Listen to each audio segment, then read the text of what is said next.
Asante sana. Nafikiri hata mimi wacha nichukue muda ambao si mwingi sana. Kwanza nishukuru viongozi wote ambao leo wameitika mwito wa kuja kumzindikisha dada yetu, rafiki yetu Martha Wangari Karua alipokutualika kuja kufanya reciprocal visit to His Excellency Rigathi Gachagua. Alifanya vyema. Naye Martha akafanya tena zaidi wema, akasema hata kama alikuwa anakuja kurundisha mkono, angetaka ndugu zake, marafiki zake kutoka kote nchini wanje wamzidikishe na waweke ushuhuda kwamba amefanya vile alikuwa ametuambia atafanya, kurundisha mkono. Ndoige twairi kede na muno no kwa ya kurudisha mkono ke no kone ko yole ne kushokia guoko. Si ndio hiyo? Kushokia guoko. Sasa kwa kizungu sasa sijui Eugene utatuambia hii returning the hand, is it? Wacha niseme hivi. Kwa sababu yale ambayo tungesema ni mengi sana, na mimi naona kweli tumeketi muda mrefu. Rais William Ruto alipokuwa hapa State Lodge Sagana, among other things alisema kwamba ati JB Muturi alikosea, hakujua. Na mimi nilimwandikia barua mara ngapi? Nikamwambia kama mkutano ya cabinet haitajadili mambo ya abductions and extrajudicial killings, sitakuja. Lakini kwa sababu jamani muongo, alipopelekewa barua ya kwanza, mkutano ulikuwa Kakamega tarehe 21 Januari mwaka huu, alisoma.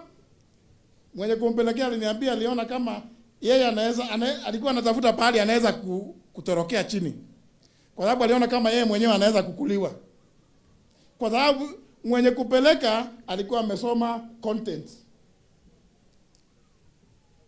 Because William Ruto alipochukua hiyo barua, wale wengine cabinet wote hakuna mtu alijua kama Muturi ameandika barua akasema sitakuja hiyo mambo.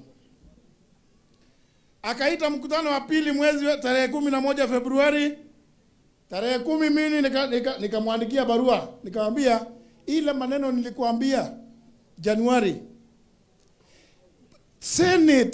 cabinet haiwezi kuwa is the highest decision making organ of government, and it has not expressed itself on this question of abductions and extrajudicial killings.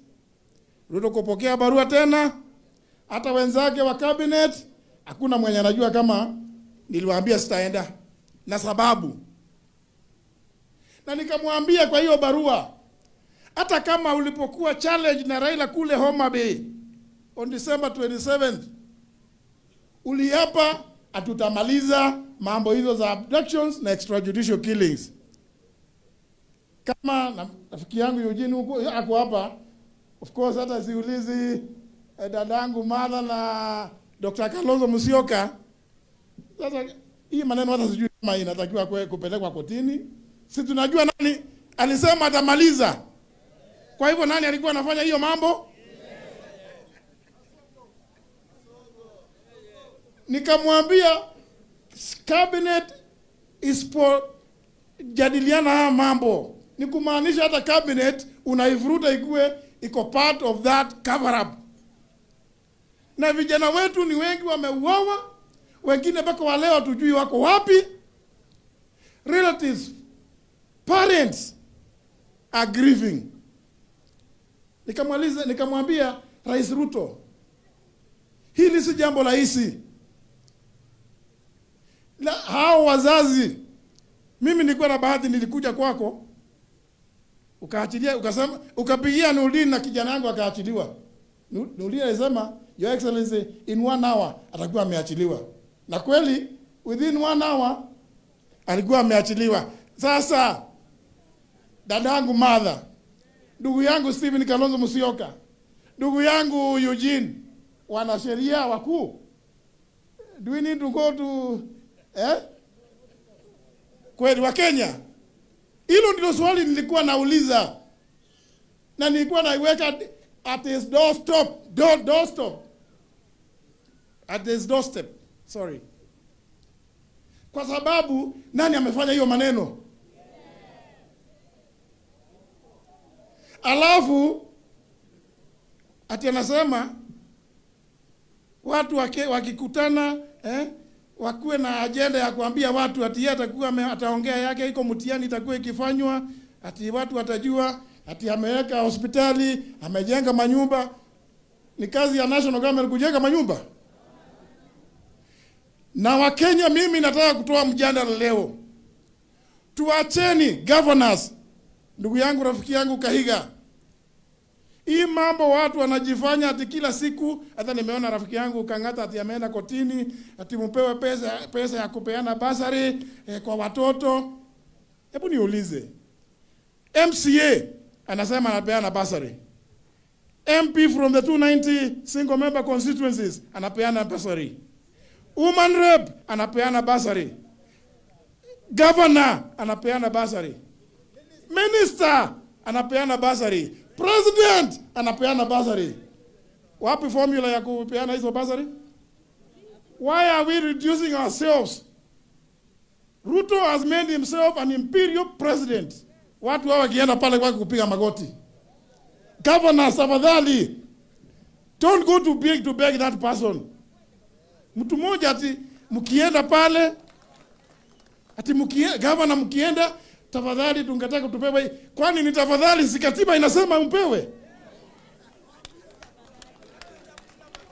Rais Kibaki gave us free education. Can we implement free primary, free secondary education? Tuachane na mambo ya basari. Hiyo pesa ipelekwe kwa mashule. Kwani hiyo iwezekani? Dr. Fred Matiang'i, I'm very happy about what you did in that ministry. I mean, we know how many children are in school. Hii mambo ya basari we are being put to be beggars. Tukue ni watu tunataka governor anakuja, unajua tunataka mnawatilie pesa tukapeane basari. Niliona juzi National Assembly rafiki yangu Robert Mbui, tunataka hii CDM tukapeane basari. Jameni, hii lazima tukome, na itakoma tu kwa njia moja. Hii mtu, na wacha niwaambie kwa sababu gani.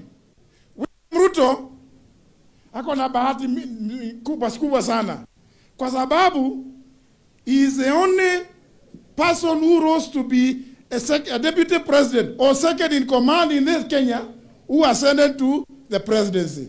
See, you're number one. But he is also the first president to impeach his deputy. Akawa namba yao nyingine. Ni kweli? Now he is going to be number one in being the first president to do one term. Kwa sababu anapenda kuwa number one. Kutoka hapo wa Munyoro leo tumemwambia hiyo number one yako utazidi, tutakuongezea. You will be number one president to do one term. Harambee! Harambee! Asanteni sana. Mungu awabariki.